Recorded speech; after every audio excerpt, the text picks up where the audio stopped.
Hello friend, आज से हम लोग स्टार्ट करने वाले हैं यूपीपीसीएल 2022 का जो एग्ज़ाम अभी जल्दी कंडक्ट होने वाला है। तो यहाँ पे जो है इसके एग्ज़ाम के रिगार्डिंग हम लोग यहाँ पे कुछ स्पेशल क्वेश्चन यहाँ पे देखने वाले हैं जो आपके एग्ज़ाम में काफ़ी ज़्यादा हेल्पफुल होगा। और अगर आपका पहले से फीडबैक है मेहनत मीन्स अगर आप पहले से थ्योरी और बहुत सारे ऑब्जेक्टिव अगर प्रैक्टिस किए हैं तो ईज़िली काफ़ी ज़्यादा हेल्पफुल होगा इस सेशन को देखने में। क्योंकि यहाँ पे मैं इस सेशन में जो है नए टाइप के क्वेश्चन मैक्सिमम हो सकता है कि नए टाइप के क्वेश्चन ही आपको देखने को मिले। तो ये जो सेशन है काफ़ी इम्पोर्टेंट होने वाला है आपके लिए। ठीक है, तो इस सेशन का जो नाम है जैसा कि लोगों को पता ही है कि इस सेशन का नाम मैंने next level power MCQ series रखा है, जिसमें क्वेश्चन का जो लेवल होगा थोड़ा सा अच्छा ही होगा, एडवांस होगा। मीन्स अगर आप पहले से कोई प्रैक्टिस सेट किए हुए हैं तो कहीं ना कहीं इस सेट को भी देखने से काफ़ी ज़्यादा आपको बेनिफिट मिलेगा। ठीक है, इसमें जो है मिक्स टाइप के एमसीक्यू मैं मैक्सिमम रखूँगा।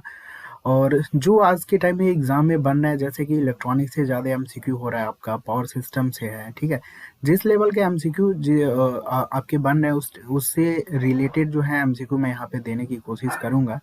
ठीक है, तो इसका जो टाइम है वो 8 पीएम पे डेली होगा आपका। ठीक है, सीरीज़ का नाम है next level power MCQ series. तो ये आपका जो सेशन है काफ़ी हेल्पफुल होने वाला है यूपीपीसीएल 2022 में जो भी एग्ज़ाम होने वाला है। ठीक है, तो इससे पहले जो है आप हमारे साइट पे जो है यहाँ पे विजिट करते रहिएगा। जो भी जॉब अपडेट हुआ, बहुत सारी चीज़ें चलती रहती हैं। और टेलीग्राम पे भी आप लोग हमको फॉलो कर लीजिएगा। वहाँ पे भी क्या होता है कि बहुत सारी चीज़ें जो है टेलीग्राम पे आपको प्रोवाइड की जाती है। चाहे आपका नोट्स हो, चाहे जो भी इन्फॉर्मेशन होता है तो आपको टेलीग्राम पे मिल जाता है। तो साइट को भी विज़िट करते रहिएगा और टेलीग्राम को भी विज़िट करते रहिएगा। और ये जो सेशन है आपका इसी तरीके से कंटिन्यू रहेगा। तो डेली 8 पीएम पे आपको देखना मत भूलिएगा। ठीक है, तो चलिए हम लोग यहाँ पे स्टार्ट करते हैं पहले क्वेश्चन के साथ। यहाँ पे यहाँ पे देखिए दिया गया है क्वेश्चन में कि a Zener diode work on the principle. जो जीना डायोड होता है वो किस प्रिंसिपल पे काम करता है, ये चीज़ पूछा गया है। तो देखो जीनर डायोड जो होता है एक तरीके से हम लोग जीनर डायोड को अलग नाम से भी जानते हैं, जीनर ब्रेकडाउन के नाम से भी जानते हैं हम लोग। ठीक है, जीनर ब्रेकडाउन। और एक होता है आपका एवलांची ब्रेकडाउन। जीनर ब्रेकडाउन में क्या होता है कि काफ़ी ज़्यादा हाईली डोपिंग होता है, जिसके वजह से इसकी जो वोल्टेज की रिक्वायरमेंट होती है ब्रेकडाउन की काफ़ी ज़्यादा कम होती है। यानी इजीली बोल सकते हैं कि 5 से 6 वोल्टेज की रिक्वायरमेंट होती है हमें। ठीक है, कभी कभी 5 से 6 वोल्टेज भी देता है एग्जाम में। अगर नहीं देता है तो 8 वोल्टेज से लेस देन 8 वोल्टेज देगा आपको। ठीक है, तो ये चीज़ ध्यान दीजिएगा। तो जीनर ब्रेकडाउन भी कभी कभी बोलते हैं और इसी को कभी कभी हम लोग टनलिंग इफेक्ट भी बोलते हैं। ठीक है, ये भी क्वेश्चन बनता है आपका कि जीनर ब्रेकडाउन को आल्सो नोन एज, ठीक है, आल्सो नोन एज करके पूछेगा तो टनलिंग इफेक्ट बोलते हैं इसे। तो इसमें होता नहीं है, कुछ होता नहीं है इसमें। जीना डायोड जो होता है आपका टनलिंग ऑफ चार्ज कैरियर जो होता है क्रॉस द जंक्शन, इस वर्किंग प्रिंसिपल पे काम करता है। जैसा कि जो डायोड होता है आपका सिंपली पी एन जंक्शन होता है आपका। ठीक है, पी और एन जंक्शन होता है इसमें।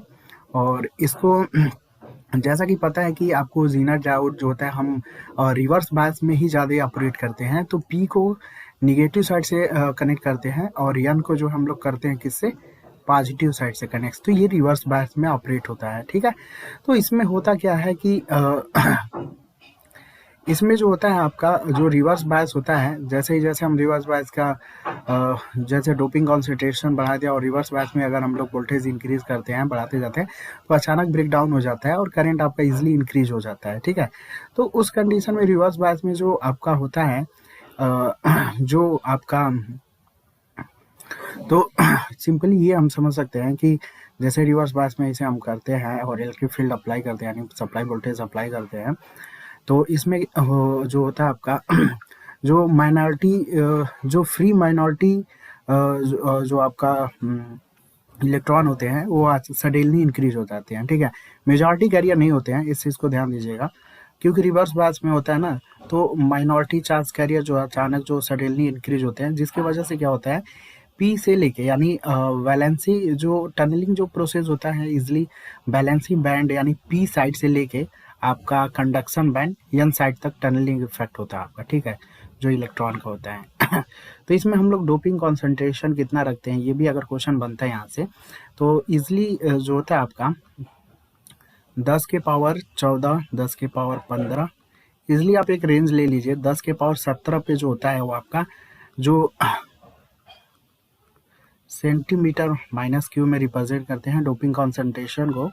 और यहाँ पे यहाँ पे जो ब्रेकडाउन वोल्टेज है आपका वोल्ट पर माइक्रो मीटर में रिप्रेजेंट करते हैं, ठीक है। तो यहाँ पे अगर क्वेश्चन और एडवांस अगर बनता है आपका, तो यहाँ से ये ग्राफ आप ध्यान दीजिएगा, ठीक है। ये टनलिंग इफेक्ट पे आपका जो डोपिंग कॉन्सेंट्रेशन है 10 के पावर 17 पे आपका जो टनलिंग इफेक्ट है डोपिंग कॉन्सेंट्रेशन पे स्टार्ट हो जाता है, और उससे इधर का जो होता है वो आपका एवलांच ही होता है आपका, ठीक है। तो सिंपल आपका यही है इसमें, ठीक है। टनलिंग इफेक्ट पे काम करता है, रिवर्स बायस में होता है, अचानक वोल्टेज बढ़ाने पे करंट इंक्रीज हो जाती है माइनॉरिटी चार्ज कैरियर के द्वारा, वही आपका टनलिंग इफेक्ट होता है क्रॉस द जंक्शन पे, ठीक है। अगला क्वेश्चन यहाँ पे देखिए, काफ़ी इंपॉर्टेंट क्वेश्चन है, और इसमें थोड़ा सा अलग टाइप के क्वेश्चन यहाँ पे आपको देखने को मिलेगा। इस क्वेश्चन में देखिए दिया गया है कि an earth fault relay has the setting of 150%। कोई अर्थ फॉल्ट रिले है जिसकी सेटिंग कितना है आपका 150% है, ठीक है। देखिए जो भी क्वेश्चन करा रहा हूँ इसलिए पहले आप खुद अटेंड करिएगा, मतलब क्वेश्चन को देखते कोशिश करिएगा कि आप उसका आंसर दे पा रहे हैं या नहीं दे पा रहे हैं। उसके बाद आंसर देखते हैं तो थोड़ा सा आपका ये होगा कि इजिली आपका एक आइडिया पता चलेगा आपको कि मतलब अगर इस टाइप के क्वेश्चन अगर अब आप बना लेते हो तो काफ़ी ज़्यादा मतलब एक तरीके से बहुत लोगों से डिफरेंट हो जाओगे, क्योंकि जो सिलेक्शन होता है मोस्टली 10 नंबर 15 नंबर से जिनका भी थोड़ा सा लोअर होता है, इजिली इस टाइप के क्वेश्चन देखने से काफ़ी ज़्यादा हेल्पफुल होगा आपका, ठीक है। तो क्वेश्चन का लेवल धीरे धीरे आपको पता चल जाएगा कि किस टाइप के मैं क्वेश्चन यहाँ पे रख रहा हूँ आपको, ठीक है। तो एन अर्थ फॉल्ट रिले है जो सेटिंग 150%, अर्थ फॉल्ट रिले है जिसकी सेटिंग 150% है, और करंट की जो रेटिंग रखा गया है वो आपका 5 एम्पियर है, ठीक है। कनेक्टेड किया गया है to the current transformer, ratio आपका दिया गया है, यानी करंट ट्रांसफार्मर का रेशियो दिया गया है 200 संबंधे 5 दिया गया है। अब यहाँ पे देखो क्वेश्चन में पूछा गया है, करंट पूछा गया है आपका प्राइमरी साइड का जो रिले पिकअप करेगा। तो इजिली अगर इससे पहले आपने क्या पढ़ा है, प्लग सेटिंग मल्टीप्लायर ही पढ़ा है। प्लग सेटिंग मल्टीप्लायर बराबर होता है आपका सेकेंडरी फॉल्ट करंट होता है आपका, ठीक है। सेकेंडरी फॉल्ट करंट होता है अपान रिले करंट सेटिंग होता है आपका, रिले करंट सेटिंग, ठीक है। तो प्लग सेटिंग मल्टीप्लायर जो होता है आपका सेकेंडरी फॉल्ट करंट होता है, और अपान रिले करंट सेटिंग होता है, या इसी को हम बोल सकते हैं हम लोग पिकअप करंट, ठीक है, पिकअप करंट होता है। तो इस टाइप के भी यहाँ से जो है यहाँ से भी आपका क्वेश्चन बनते हैं लेकिन यहाँ पे आपका प्राइमरी करंट पूछा गया है ना, रिले का पिकअप कितना होगा प्राइमरी करंट, थोड़ा सा अलग क्वेश्चन है, इस चीज़ को ध्यान दीजिएगा। तो जो पिकअप करंट होगा ना, ये निकालने के लिए आपको चाहिए हमें रेटेड सेकेंडरी करंट चाहिए हमें, ठीक है। रेटेड सेकेंडरी करंट एक second rated secondary current in current transformer into current setting, ठीक है। ये आपका फार्मूला ध्यान दीजिएगा, ठीक है। तो अब यहाँ पे देखो करंट जो सेटिंग दिया गया है, इजली करंट सेटिंग आपका कितना परसेंट है, ठीक है। करंट सेटिंग आपका 150% है, तो इसको नॉर्मल में जब बदलिएगा तो कितना हो जाएगा आपका, ये हो जाएगा 1.5 हो जाएगा आपका, ठीक है। और यहाँ पे रेटेड सेकेंडरी करंट जो करंट ट्रांसफार्मर का है वो कितना आपका दिया गया है 5 एम्पियर दिया गया है, ठीक है। क्योंकि सिटी का रेशियो कितना आपका 200/5 है, ठीक है। तो ये आपका प्राइमरी होता है और ये आपका होता है सेकेंडरी, तो सेकेंडरी का पूछा गया तो 5 हो गया, ठीक है। अब 5 × 1.5 का अगर हम मल्टीपल करते हैं ये हो जाएगा 7.5 एम्पियर हो जाएगा, यानी हमारी जो पिकअप करंट है वो हमारे पास कितना आ गई 7.5 एम्पियर, ठीक है। यानी हमें ये तो पता चल गया कि पिकअप करंट हमें 7.5 एम्पियर है, लेकिन यहाँ पे प्राइमरी और सेकेंडरी का यहाँ पे करंट आपको पूछा गया, ठीक है। अभी तक आप लोगों ने इतना ही क्वेश्चन देखा होगा इससे पहले, लेकिन अभी ये जो क्वेश्चन है थोड़ा सा नया है ठीक है। जो लोग अगर प्रैक्टिस किए होंगे उनको इसलिए पता होगा, ठीक है। कभी कभी प्लग सेटिंग मल्टीप्लायर भी पूछ लेता है, ठीक है, और कभी कभी पिकअप करंट भी पूछता है, लेकिन यहाँ पे आपका प्राइमरी करंट पूछा गया है, ठीक है। सेकेंडरी तो इजिली दिया रहता है ना आपका, ठीक है। तो रिले कितना पिकअप करेगा, प्राइमरी करंट आपको बताना है। अब देखो यहाँ पे जो है 7.5 एम्पियर तो हमारा पिकअप करंट आ गया, ठीक है। अब यहाँ पे जो करंट होगा अगर हमें निकालना है प्राइमरी करंट, ट्रांसफार्मर का करंट, तो इसके लिए जो है आपको जो है पिकअप करंट चाहिए हमें, ठीक है। इसके लिए हमें चाहिए पिकअप करंट इनटू सीटी रेशियो, ठीक है। तो बस यही चाहिए। पिकअप करंट हमारे पास कितना है, हमारे पास 7.5 एम्पियर है, और सीटी का रेशियो हमारे पास कितना है, 200/5 है, ठीक है। इसको जब आप कैलकुलेट करिएगा तो ये इजिली आ जाएगा आपका 300 एम्पियर, ठीक है। ये आपका कितना आ जाएगा, 300 एम्पियर। तो ये आपका बन जाएगा तीसरा वाला जो ऑप्शन है वो आपका बन जाएगा, ठीक है। तो इसको देख लीजिएगा क्वेश्चन में क्या पूछा गया है। तो चलिए अगले क्वेश्चन पे अब हम लोग चलते हैं, ठीक है। इस टाइप के क्वेश्चन जो है आपको देखने को मिलेंगे, ठीक है। क्योंकि एग्जाम में अभी आप देख रहे हो कि इस टाइप के क्वेश्चन बन रहे हैं, थोड़ा सा कुछ हट के क्वेश्चन बनाया जा रहा है कभी कभी कुछ क्वेश्चन आपका। देखो अगले क्वेश्चन में यहाँ पे दिया गया है इन द गिवन फिगर एक सेकेंड जस्ट, हाँ, क्वेश्चन दिया गया in the given figure the value of current, current आपको बताना है, ठीक है। आई बराबर इनफाइनाइट टाइम पे आपको बताना है, ठीक है।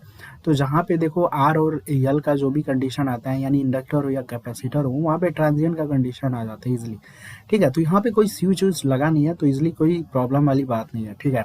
अगर नॉर्मली अगर यहाँ पे हम स्विच लगा देते हैं, सपोज दैट मान लो हमारे पास कभी क्वेश्चन बनेगा आपका यहाँ पे SSC में आपका बनता है, ठीक है। मान लो यहाँ पे आर है आपका, ठीक है, और हमने यहाँ पे एक यह इंडक्टर लगाया हुआ है, और एक सप्लाई वोल्टेज यहाँ से आपको पास करा दिया गया, ठीक है। यहाँ पे एक वोल्टेज आपका दिया गया, और ये टाइम बराबर 0, ठीक है। ये करंट आपका है, रिप्रेजेंटिंग किया गया है। तो इसका अगर इक्वेशन अगर कभी कभी अगर आप इस टाइप के क्वेश्चन को सॉल्यूशन करिएगा, जिसमें आपका पहले करंट जो है फाइनल या स्टडी स्टेट वैल्यू की करंट हमें रिप्रेजेंट देना होता है, उसके बाद जो है सेकेंड हमें इनिशियल वैल्यू के करंट देना होता है, ठीक है। उसके बाद माई आई इंटू फाइनल वैल्यू की करंट, और ये हो जाता है e⁻t अपॉन टाउ होता है, ठीक है। ये क्वेश्चन आपका शायद बना हुआ है SSC में, या फिर कहीं ना कहीं ये इक्वेशन पूछा गया था आपका याद नहीं है मुझे, लेकिन ये आपका बहुत ही इम्पोर्टेंट है।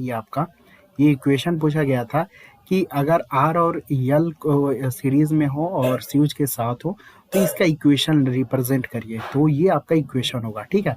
तो उसी के रिकॉर्डिंग यहाँ पे मैंने क्वेश्चन बनाया हुआ है, तो इसको आप जरूर ध्यान दीजिएगा, ठीक है। इसको अगर आप अच्छे से ध्यान देंगे, क्योंकि ये क्वेश्चन बना हुआ है अब शायद SSC में ही क्वेश्चन बना हुआ है, कंफर्म नहीं है, लेकिन जहाँ तक आइडिया SSC में ही होगा, ठीक है। आई इनफाइनाइट ये जो होता है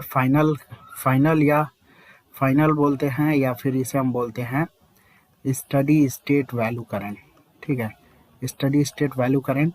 और ये जो होता है आपका, ये होता है आपका इनिशियल वैल्यू ऑफ करंट होता है, ठीक है, इनिशियल वैल्यू ऑफ करंट। और जो टाउ होता है ये टाइम कांस्टेंट होता है, ठीक है। टाउ जो होता है वो टाइम कांस्टेंट होता है, L/R होता है।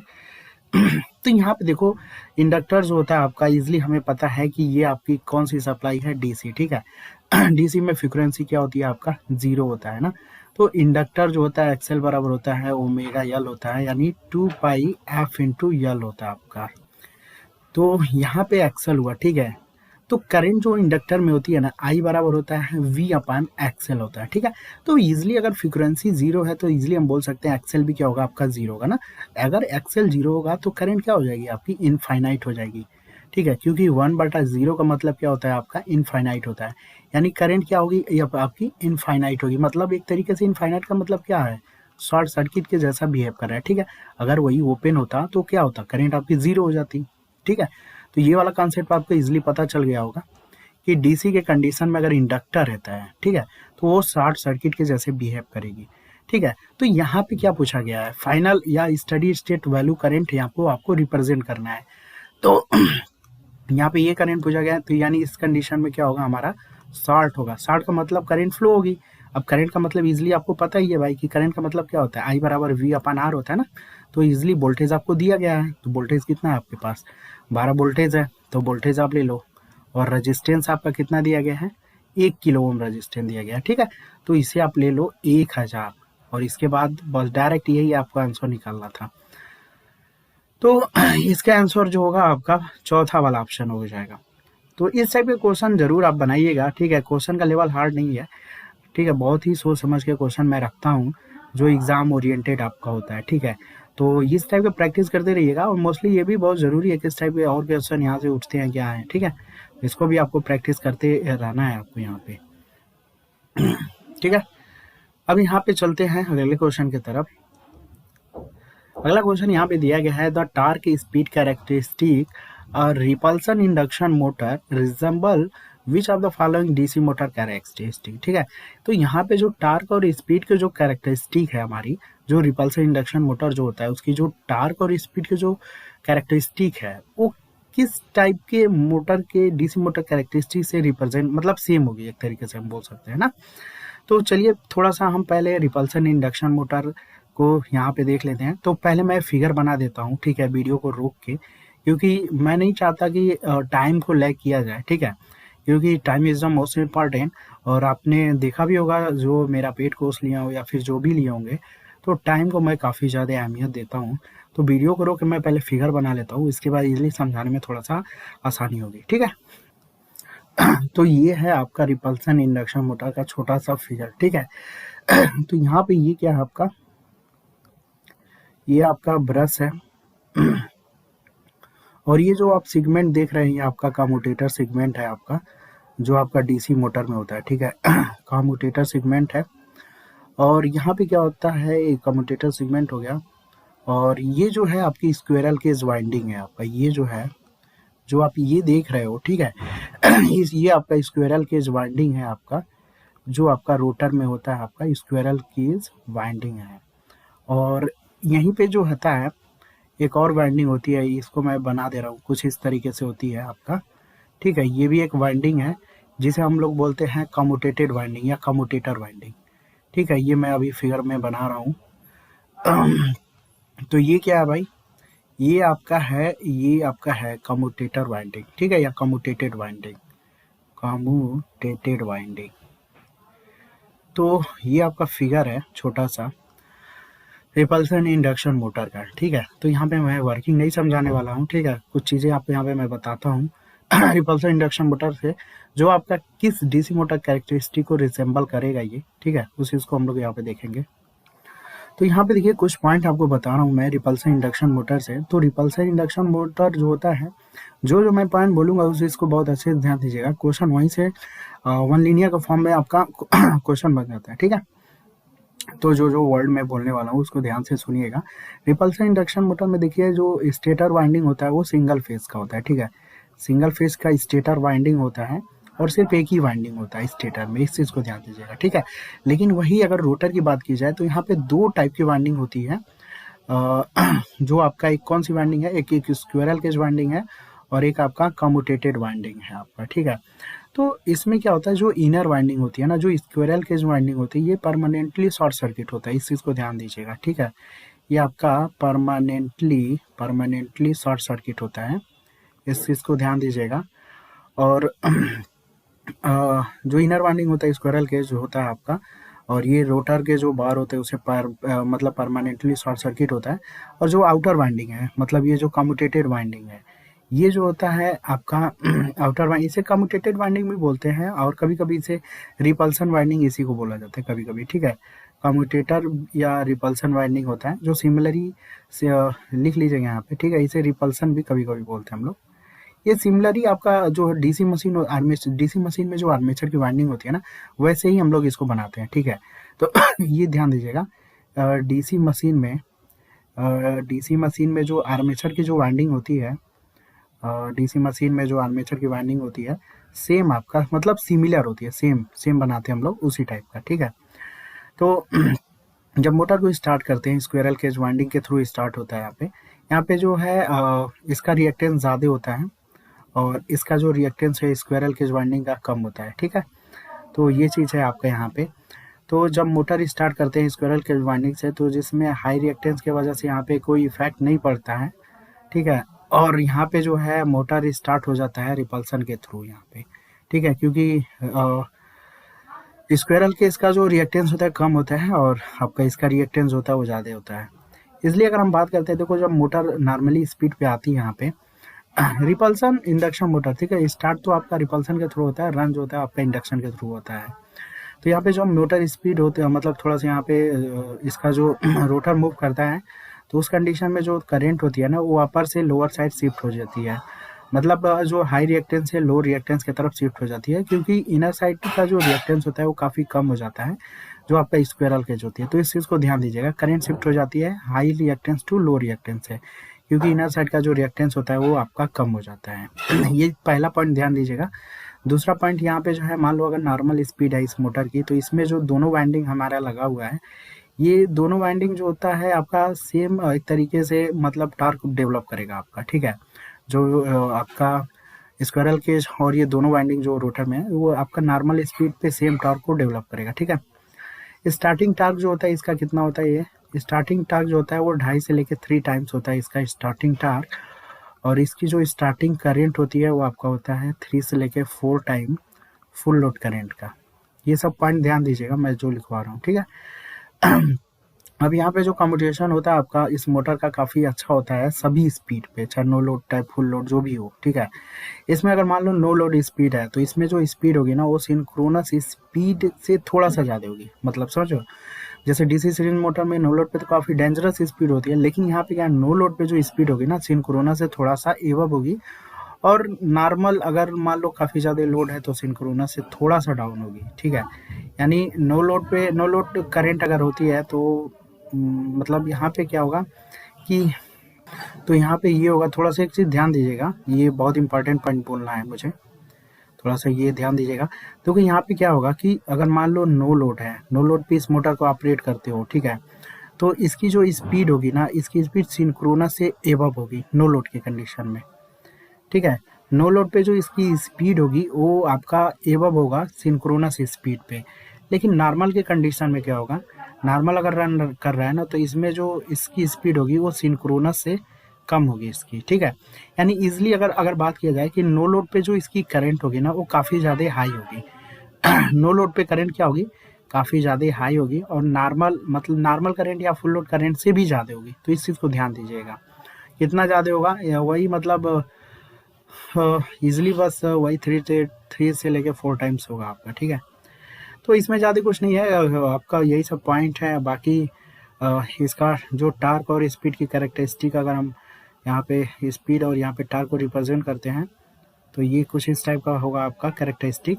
यहाँ पे जैसे जैसे सिंक्रोनस स्पीड बढ़ेगा उस तरीके से जो टार्क होता है एक तरीके से कांस्टेंट बना रहता है, और जैसे जैसे सिंक्रोनस स्पीड से थोड़ा सा सिंक्रोनस स्पीड बढ़ाते हैं तो टार्क कुछ टाइम के लिए बढ़ता है, उसके बाद फिर अपने मैक्सिमम बढ़ता है, उसके बाद फिर डाउन होना स्टार्ट हो जाता है आपका, ठीक है। तो एक तरीके से कंपाउंड का कैरेक्टरिस्टिक होता है आपका। कंपाउंड में भी 2 टाइप की वाइंडिंग होती है, आपको पता है कि सीरीज और शंट होता है।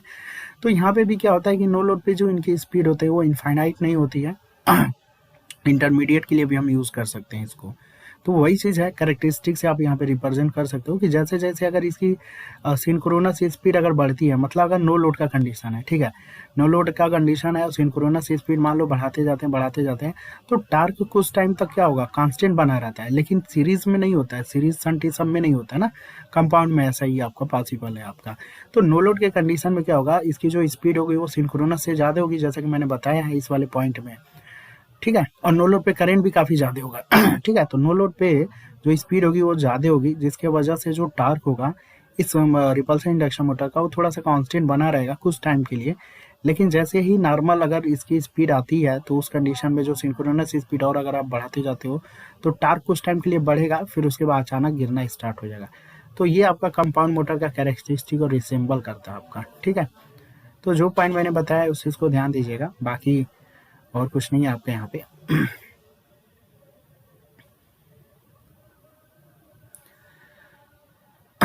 अगला क्वेश्चन यहाँ पे देखते हैं हम लोग, ठीक है।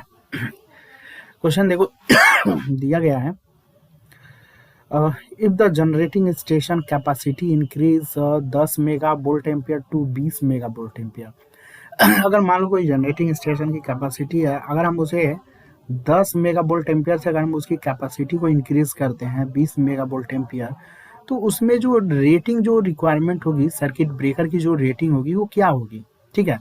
मान लो हमारे पास 10 मेगा वोल्ट एम्पियर की कोई जनरेटिंग स्टेशन है और वहाँ पे कोई स्विच गियर लगाते हैं या कुछ भी लगाते हैं सर्किट ब्रेकर, ठीक है। तो उसकी मान लो रेटिंग कुछ अलग होगी, करंट बढ़ेगा तो उसकी रेटिंग अलग होगी। तो उसमें ये पूछा गया है कि जो रेटिंग होगी रिक्वायरमेंट होगा वो क्या होगा, रिमेन सेम होगा, फिजिकल साइज बढ़ जाएगी क्या सर्किट ब्रेकर की, ठीक है। तो पहले और दूसरे ऑप्शन में यहाँ पे कन्फ्यूजन बहुत लोगों को होगा। तो यहाँ पे इसकी जो देखो फिजिकल साइज जो होगी वो आपका सेम नहीं होगा, तो रेटिंग बढ़ने के साथ फिजिकल साइज भी बढ़ेगा और आपका रेटिंग भी बढ़ेगा, ठीक है। तो remain the same but the physical size of circuit, यहाँ पे बोल रहा है कि फिजिकल साइज तो इंक्रीज होगी लेकिन जो आपका रेटिंग है वो आपका रिमेन द सेम होगा। तो वो गलत है, अगर करंट की रेटिंग बढ़ाओगे तो ईजिली जो सर्किट ब्रेकर की रेटिंग है वो भी आपका इंक्रीज कर जाएगा आपका, ठीक है।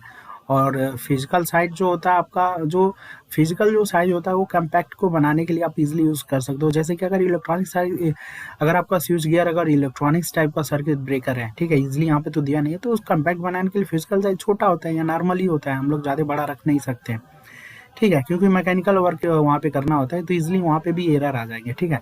तो यहाँ पे रेटिंग जो होगी वो आपकी इंक्रीज कर जाएगी और फिजिकल साइज भी थोड़ा सा बढ़ता है, ऐसा नहीं है कि छोटा ही रहेगा, फिजिकल साइज भी इंक्रीज होगा, ठीक है। तो दोनों चीज़ को यहाँ पे ध्यान दीजिएगा। तो यहाँ पे देखो, अगर यहाँ पे इस क्वेश्चन में अगर नॉट से रिलेटेड या बहुत सारे क्वेश्चन बन सकते हैं, तो देखो इसमें हम देखो अंडर फॉल्ट कंडीशन में जो सर्किट ब्रेकर का 3 काम होता है, बस इसलिए जान देना। एक तो ओपनिंग करना होता है और मतलब ओपन करना, ठीक है, या फिर इजीली बोल सकते हैं breaking of the fault current, ठीक है, जो फॉल्ट करंट है उसको ब्रेकिंग करना। और उसके बाद ये कि आपका फॉल्ट के कंडीशन में क्या क्लोज हो पाता है ना, जो ट्रांजिट कैपेबिलिटी को चेक करने के लिए। तीसरा काम होता है कैपेबल है, मान लो फॉल्ट करंट को कितने टाइम तक ले सकता है ना, शॉर्ट टाइम कैपेसिटी जो बोलते हैं। तो ये होता है आपका 3 टाइप का, बस मतलब 3 जो ड्यूटी होती है मेनली यही होता है आपका।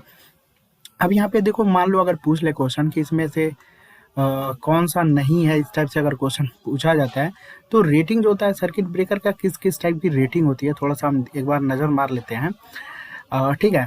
ये पहला जो रेटिंग होता है वो आपका रेटेड मैक्सिमम वोल्टेज की रेटिंग होती है, ठीक है, रेटेड मैक्सिमम वोल्टेज, ये रेटिंग होती है जो आरएमएस फेज टू फेज होता है ना, ये आरएमएस फेज टू फेज होता है। दूसरा आपकी जो रेटिंग होती है, ये मैं इसलिए लिखवा रहा हूँ, मान लो बाय द वे अगर पूछ ले कि सर्किट ब्रेकर की रेटिंग में इसमें से कौन सा नहीं है, तो इजीली आप समझ रहे हो क्या बोलना चाह रहा हूँ मैं ना। तो रेटिंग जो होगी सर्किट ब्रेकर का पहला ऑप्शन मतलब होता है, कौन कौन सा रेटिंग होता है, रेटेड मैक्सिमम वोल्टेज होता है जो highest RMS phase two phase voltage होता है। अगला होता है आपका रेटेड पावर फ्रीक्वेंसी, इसकी रेटिंग होती है, रेटेड पावर फ्रीक्वेंसी भी इसकी रेटिंग होती है। तीसरा होता है rated rated dry resistant voltage, ठीक है, ड्राई कंडीशन में कितना इसका रेजिस्टेंट वोल्टेज है, मतलब कितना कैपेबल है, ये भी आपका आरएमएस होता है। ये 1 मिनट की कैपेबिलिटी होती है, ठीक है, इसमें 1 मिनट की कैपेबिलिटी होती है, जो rated drive resistant voltage capability वो 1 मिनट की होती है, ठीक है। और इसी तरीके से एक और कैपेसिटी होती है जिसे हम बोलते हैं रेटेड विथ विथस्टैंड कैपेसिटी, अरे नहीं विथस्टैंड वोल्टेज, ठीक है। तो ये आपका होता है भाई, कितना होता है, ये आपका होता है 10 सेकेंड, ठीक है। रेटेड वेट विथस्टैंड वोल्टेज, ये भी आपका आरएमएस वोल्टेज होता है, जो आउटडोर टाइप के जो सर्किट ब्रेकर हम यूज़ करते हैं ना, उसमें एक्सटर्नल जो भी कंपोनेंट न्यू कंडीशन में कैपेबल हैं 10 सेकेंड, मतलब कितना कैपेबल है 10 सेकेंड के लिए आपका, ठीक है। अगला जो इसकी रेटिंग होती है भाई, रेटेड कंटिन्यूअस करंट पे रेटिंग होती है इसकी, रेटेड कंटिन्यूअस करंट रेटिंग होती है। और अगला इसका रेटिंग होता है भाई आपका छठवां जो होता है रेटेड इंटरप्ट टाइम, कितने टाइम में इंटरप्ट करता है, मतलब कितनी आप डिज़ाइन करो तो डिज़ाइन के ऊपर होता है बार बार। ये आपका जितना भी मैक्सिमम परमिज यहाँ पे ये जितने भी आपका डिपेंड, वो आपकी मेन लाइन फीडर पे काम मतलब डिपेंड करता है आपका कितना है, ठीक है।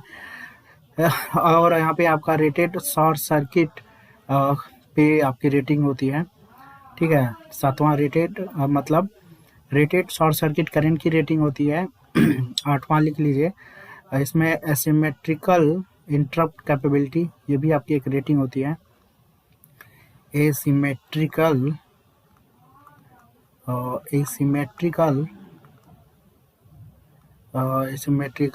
इंटरप्टिंग कैपेबिलिटी, ये भी आपकी एक रेटिंग होती है।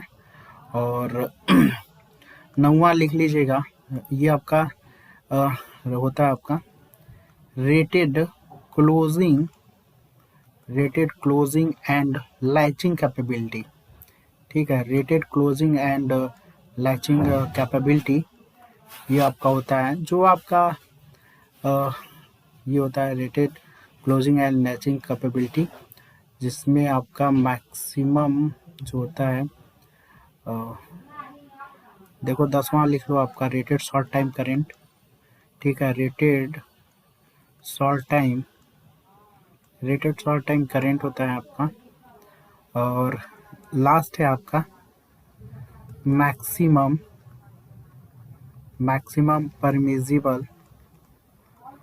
Permissible tripping delay. ठीक है, ये भी आपकी एक रेटिंग होती है। तो मैं ये फालतू नहीं लिखवा रहा हूँ, एक चीज़ ध्यान दीजिएगा, टाइम पास करने के लिए। बहुत लोगों को लगेगा कि टाइम पास करने के लिए सब फालतू है, तो ये सब नहीं है भाई। देखो रेटिंग जो सर्किट ब्रेकर की इस टाइप की जितनी भी रेटिंग है ये होती है आपका, इसमें से अगर क्वेश्चन पूछ ले कि कौन सी रेटिंग नहीं है तो इजिली आप कंफ्यूज हो जाओगे। ठीक है, तो ये सारी चीज़ें आपको मोस्टली सब कोई नहीं बताएगा। तो ये सारी रेटिंग होती है, और ये आपको रेटिंग याद रखना है कि कौन कौन सी रेटिंग होती है सर्किट ब्रेकर में, तो इसलिए आपका कोई मतलब प्रॉब्लम नहीं होगा आपको। ठीक है, तो चलिए अगले क्वेश्चन की तरफ चलते हैं हम लोग।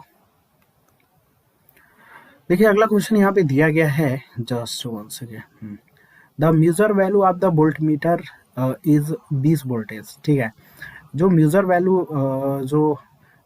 है वोल्ट मीटर की वो आपका 20 वोल्टेज है, and the expected value of the voltage measurement was 25 voltage. ठीक है, मेजर वैल्यू कितना आपका 20 वोल्टेज है, जो एक्सपेक्टेड वैल्यू है आपका 25 है। ठीक है, find the value of static error coefficient आपको बताना है for the measurement of, that is very very important for the UPPCL exam के लिए, काफ़ी इंपॉर्टेंट है, चाहे आप जेई का दे रहे हो चाहे आप ए का दे रहे हो, काफ़ी इंपॉर्टेंट क्वेश्चन है आपका, इस चीज़ को ध्यान दीजिएगा।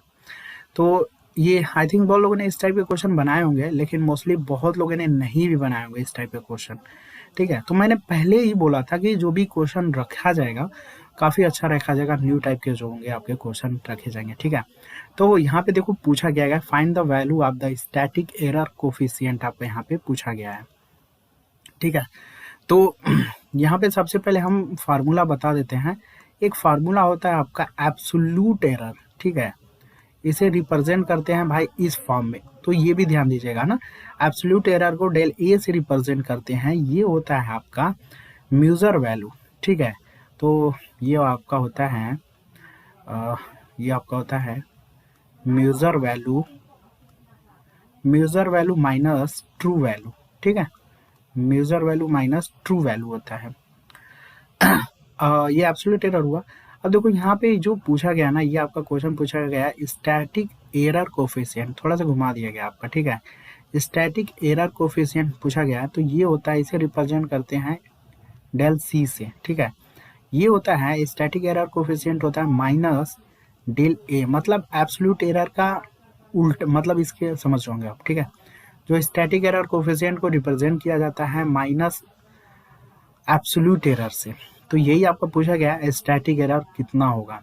तो स्टैटिक एरर कोफिशिएंट निकालने के लिए माइनस हमें चाहिए, तो माइनस हम ले लेते हैं, और एब्सोल्यूट एरर यहाँ पे आपको बताना है। तो एब्सोल्यूट एरर मतलब मेजर वैल्यू आपका पहला कितना दिया गया है, मेजर वैल्यू आपका दिया गया है 20। ठीक है, और माइनस ट्रू वैल्यू हमें रखना है, तो कितना हो जाएगा आपका 25। तो ये माइनस है, और इसको जब आप घटाइएगा तो माइनस अंदर हो जाएगा। ठीक है, जब इसको आप माइनस और माइनस का गुणा होता है तो कितना होता है आपका 5 होता है ना, तो ये आपका आंसर हो जाएगा 5 वोल्टेज। बहुत ही इंपॉर्टेंट क्वेश्चन है, इस चीज़ को नोट डाउन करिएगा, दूसरा ऑप्शन यहाँ पे नहीं होगा। ठीक है, वेरी इंपॉर्टेंट क्वेश्चन यहाँ पे लिख लीजिएगा। ये सब क्वेश्चन देखो इस टाइप के क्वेश्चन मैं इसलिए रख रहा हूँ ना, तो छोटे भी क्वेश्चन होंगे आपके, ज़्यादा हाई फाई क्वेश्चन नहीं रखा गया है, इस चीज़ को ध्यान दीजिएगा। मैंने काफ़ी ज़्यादा हाई फाई क्वेश्चन को नहीं रखा हुआ है, क्वेश्चन थोड़ा सा नया ही होगा, मतलब थोड़ा सा कुछ अलग होगा, और एग्जाम ओरिएंटेड क्वेश्चन होंगे आपके। ठीक है, ऐसा नहीं कि काफ़ी ज़्यादा हाई फाई क्वेश्चन रख दिया गया है, ऐसा कुछ नहीं है। ठीक है, तो इस चीज़ को ध्यान दीजिएगा। Just 1 second. अगले यहाँ पे क्वेश्चन देखते हैं भाई। यहाँ पे a device store the 500 joule of energy. कोई डिवाइस है जो आपका 500 जूल की एनर्जी स्टोर कर रहा है, ठीक है। It release this energy in the form of electric current of 40 ampere, ठीक है। मान लो कोई डिवाइस है जो 500 जूल की एनर्जी को भाई स्टोर कर रहा है, और ये जो एनर्जी है ना, मतलब इलेक्ट्रिक 40 एम्पियर की करंट देने पे जो ये एनर्जी जो है वो आपका फॉर्म हो रही है, ठीक है। Which has duration of 5 millisecond. मान लो टाइम इतना है। Determine the average voltage across the terminal of the device, मतलब वोल्टेज आपको बताना है, ठीक है। देखो एनर्जी का फार्मूला इजिली हमें पता है ना, ठीक है। एनर्जी जो होता है वो आपका कितना होता है, VIT होता है। जो एनर्जी होता है वो आपका VIT से हम लोग रिप्रेजेंट करते हैं भाई, जिसमें V वोल्टेज करंट होता है, और जो टाइम होता है हम इजिली रखते हैं कि इसमें भाई सेकंड में रखते हैं, मिनट में आपको नहीं रखना है। तो यहाँ पे एनर्जी स्टोरिंग कितना है भाई, आपका 500 जूल एनर्जी स्टोरिंग है, और करंट आपका कितना है 40 एम्पियर। वोल्टेज तो हमें पता नहीं है, करंट कितना है आपके पास 40 एम्पियर है, और टाइम कितना दिया गया है 5 मिली सेकेंड है। तो 5 मिली सेकेंड को आपको किस में बदलना है, इजिली सेकेंड में बदलना है। तो 5 गुणे 10 के पावर -3। अब यहाँ से अगर आप वोल्टेज निकालते हो तो इजिली आप निकाल ले जाओगे, 500 हो जाएगा, और यहाँ पे 500 को 20, और यहाँ पे 10 के पावर -3। इजिली इसको आप कैलकुलेट कर लीजिएगा, आपका आंसर बन जाएगा 2500 वोल्टेज। आपका यहाँ पे आंसर बन जाएगा आपका, ठीक है। पहला ऑप्शन जो होगा वो आपका यहाँ पे करेक्ट होगा आपका, ठीक है। तो ये भी काफ़ी, मतलब ये तो इजिली इस टाइप के क्वेश्चन आपने बनाए ही होंगे। तो एनर्जी से इस फार्मूले से रिलेटेड हर साल क्वेश्चन बनता ही है आपका, तो इसको भी इस टाइप के क्वेश्चन देख लीजिएगा। तो चलिए अब हम लोग अगले क्वेश्चन की तरफ चलते हैं। अगला क्वेश्चन यहाँ पे देखिए दिया गया है, discrimination between the main and the backup protection is provided by use of the relay which is, ठीक है। जो डिस्क्रिमिनेशन होता है ना मेन और बैकअप प्रोटेक्शन का, उसमें आपको बताना है कौन सा रिले फास्ट होगा स्लो होगा, ठीक है। दो टाइप के प्रोटेक्शन होते हैं, इसलिए हमें पता है प्राइमरी प्रोटेक्शन यूज़ किया जाता है। अगर वो फेल होता है तो हम मतलब ट्रांजिएंट कर, मतलब इमरजेंसी कंडीशन में बैकअप प्रोटेक्शन यूज़ करते हैं ना। तो मेन जो प्रोटेक्शन होता है वो आपका फास्ट रखा जाता है, ठीक है। मतलब ये पर साइकिल के हिसाब से काम करते हैं, ठीक है। और जो बैकअप प्रोटेक्शन होता है वो टाइम के हिसाब से काम करते हैं, ठीक है। ये आपका टाइम के हिसाब से काम करता है। तो ये जो होता है वो आपका क्या होता है, आपका स्लो होता है, और ये होता है आपका फास्ट, ठीक है।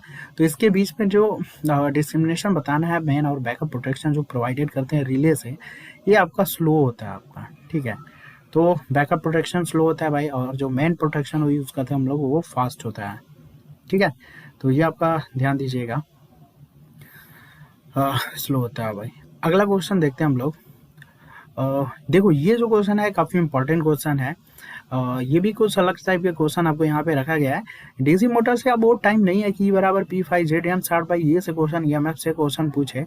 अब कहीं ना कहीं क्वेश्चन स्लॉट से वाइंडिंग से क्वेश्चन आपका रिप्रेजेंट किया जा रहा है, तो इसको आपको यहाँ पे पूछा गया, ठीक है। अब यहाँ पे देखो दिया गया है कि 36 स्लॉट हैं और 4 पोल का कोई डीसी मशीन है, जिसमें आपकी जो वाइंडिंग है ना वो सिंप्लेक्स लैप वाइंडिंग है आपका, ठीक है। विथ 2 कंडक्टर पर स्लॉट में आपके 2 कंडक्टर हैं, ठीक है। तो यहाँ पे आपका बैकअप पिच और फ्रंट पिच कितना होगा ये आपको बताना है। तो इसलिए हमें पता है कि जो आर्मेचर वाइंडिंग होती है 2 टाइप की वाइंडिंग होती है, एक तो लैप वाइंडिंग होती है और एक लैप होती है, और दूसरा आपका एक होता है आपका वेव वाइंडिंग, ठीक है। तो यहाँ पे जो आपका जो वेव वाइंडिंग होती है इसमें जो क्या होता है, 2 पैरेलल पाथ होते हैं आपके, ठीक है। इसमें आपके 2 पैरेलल पाथ होते हैं, और इसमें जो नंबर ऑफ पोल के बराबर इसमें जो पैरेलल पाथ होते हैं ना वो नंबर ऑफ पोल के बराबर होते हैं, ठीक है। तो ये चीज़ है आपका। और इसमें जो होता है अभी यहाँ पे बैकअप पिच और फ्रंट पिच अगर समझना चाहते हैं आप लोग, तो यहाँ पे देखो ये कम्यूटेटर का कोई सेगमेंट है आपका, ठीक है। यहाँ पे आपका कम्यूटेटर सेगमेंट है, और यहाँ से हम एक वाइंडिंग उठाते हैं यहाँ से ईजिली। कुछ इस फॉर्म में वाइंडिंग है, सपोज मान लो यहाँ पे आपका डॉटेड कुछ इस तरीके से आपको रिप्रेजेंट करना है आपको। जस्ट 1 सेकेंड, ये आपका हो गया, ठीक है। ये आपका बस ऐसे फिगर मैं बता रहा हूँ, बैकअप पिच और फ्रंट पिच बहुत लोग जानते होंगे। थोड़ा सा यहाँ पे फिगर देखिएगा, थोड़ा अच्छा नहीं बनेगा, क्योंकि यहाँ पे देखो, यहाँ पे जो होता है बैकअप पिच को वाई बी से रिप्रेजेंट करते हैं, ठीक है, वाई बी से। तो यहाँ पे जो बैकअप पिच होता है ना, ये आपका, ये जो आप देख रहे हो ये बैकअप पिच है, ठीक है। तो बैकअप पिच जो होता है ये आपका स्पैन होता है कॉइल का फ्रॉम द बैक एंड, जो बैक एंड होता है, ठीक है। बैकअप पिच जो होता है ये आपका, ये होता है स्पैन ऑफ द कॉइल, ठीक है, ये होता है span of the coil from the back and, जो बैक साइड का जो एंड होता है ना वहाँ से, और ठीक है। और जो आपका फ्रंट पिच होता है, ठीक है, ये आपका क्या होगा, ये तो बैक पिच हो गया। फ्रंट पिच जो होता है आपका क्या होगा, ये जो होता है आपका ये होगा span of the coil, span of the coil from the front end, ठीक है, जो फ्रंट साइड से जो एंड होगा। फ्रंट का मतलब अगर यहाँ पे जो ये आपका ये आपका है ये जो है आपका वाई एफ है, मतलब फ्रंट पिच, ठीक है। और ये जो आपका बच रहा है ना ये आपका रिजल्टेंट है। तो ये इजिली आप समझ लिए, ठीक है। बैकअप पिच जो होता है ये span of the coil from the back in, back side में जो इंड होगा और फ्रंट का जो इंड होगा, यहाँ से बैकअप पिच होगा। और जो फ्रंट पिच होगा ये span of the coil from the front in, ठीक है। पहला का जो इंड होगा, ये जो पहला आप जा रहा है इसका जो इंड होगा और सेकेंड का, तो ये फ्रंट पिच होगा, दोनों का जो डिफरेंस होगा, ठीक है, वो आपका रिजल्टेंट होगा। तो ये आप इजिली समझ गए होंगे। तो यहाँ पे जो तो रिजल्टेंट निकालने के लिए हमें इजिली होता है कि backup pitch minus front pitch use किया जाता है, ठीक है। कभी कभी इस पे क्वेश्चन बन जाते हैं, और कभी कभी ये होता है प्लस माइनस 2m भी होता है, ठीक है। यम का मतलब क्या होता है, ये आपका मल्टीसिप्लिसिटर फैक्टर होता है आपका, ठीक है, मल्टीसिप्लिसिटर फैक्टर होता है आपका, ठीक है। तो यहाँ पे एक फार्मूला बैकअप जो पिच होता है ये होता है आपका 2s अपान p प्लस 1 होता है, और जो आपका बैकअप पिच हो गया। और फ्रंट पिच जो होता है आपका ये होता है 2s अपान p माइनस 1, ठीक है। बैकअप पिच का फार्मूला ये हुआ और फ्रंट पिच का फार्मूला आपका ये होगा, ठीक है। तो यहाँ पे एक सेकेंड रुक जाओ, जस्ट 1 सेकेंड।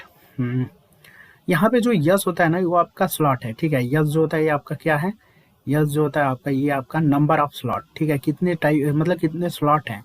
और जो पी नहीं, पी जो होता है ना ये आपके पोल को रिप्रेजेंट करता है, मतलब कितने आपके पोल हैं, ठीक है।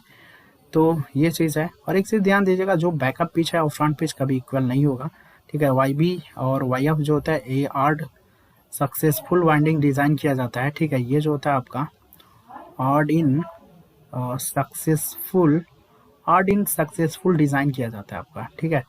आर्टफुल वाइंडिंग डिज़ाइन, ये सब मैं थोड़ा सा बता रहा हूँ ईजिली, ठीक है। तो अब बस आपको इतना ही रखना था माइंड में, और इसके बाद हम लोग यहाँ पे फार्मूले से रिलेटेड क्वेश्चन बन गया है। अब देखते हैं हम यहाँ पे बैक का, यहाँ पे पूछा गया था बैक पिच और फ्रंट पिच आपका पूछा गया था।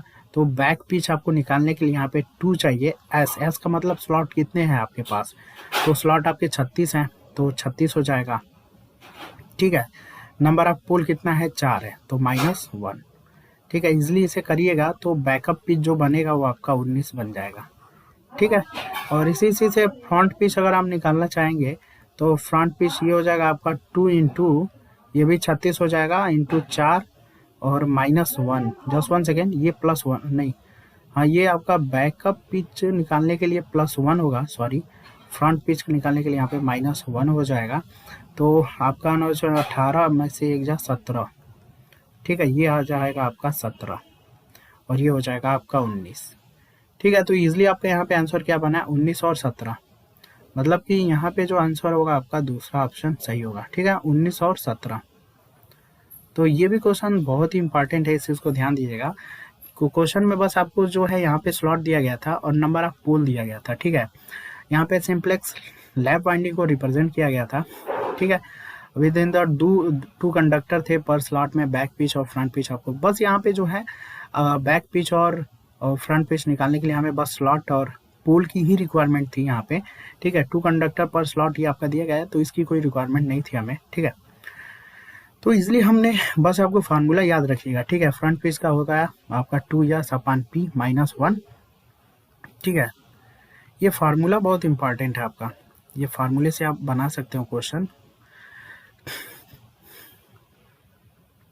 ठीक है। तो इस फार्मूले को ध्यान दीजिएगा इजिली। ठीक है, स्लॉटर और पोल बस आपको यहाँ पे चाहिए बैक पिच और फ्रंट पिच को रिप्रेजेंट करने के लिए। तो 19 और 17 हो जाएगा आपका, ठीक है। तो काफ़ी इंपॉर्टेंट क्वेश्चन है, इसे इसको ध्यान दीजिएगा। और तो फिलहाल चलिए आज इतना ही हम लोग रखते हैं, ठीक है। डेली जो है आपका 8 PM पे आप लोग इस सीरीज़ को देखते रहिएगा और आपको नए क्वेश्चन ही मिलेंगे इसमें, ठीक है। काफ़ी ज़्यादा बेनिफिट होगा आपको इस सेशन में। तो 8 PM पे आप डेली विजिट करते रहिएगा और वीडियो का लेंथ इजीली देखो 1 घंटे से कम ही रहेगा। अगर टाइम मिलता है 1 से ज़्यादा भी होगा, ठीक है। ज़्यादा से ज़्यादा क्वेश्चन देखो, क्वेश्चन आपको ज़्यादा नहीं करना है। जो भी क्वेश्चन मैं करा रहा हूँ बस आप उस टाइप के क्वेश्चन बनाते रहो। और जो मतलब अलग टाइप के जो क्वेश्चन है, इससे क्या होगा कि काफ़ी ज़्यादा आपका जो लेवल है वो काफ़ी अच्छा हो जाएगा। और ईज़िली 2-4 नंबर 5 नंबर से जो भी डिफरेंस रहता है 10 नंबर से ईज़िली काफ़ी ज़्यादा बूस्टअप हो जाएगा आपका, ठीक है। तो चलो फिलहाल आज के लिए इतना ही रखते हैं, मिलते हैं नेक्स्ट टाइम 8 PM पे। तो आप लोग इस सेशन को जो है लाइक कर दीजिएगा और दोस्तों के साथ शेयर भी कर दीजिएगा, ठीक है। Thanks for watching.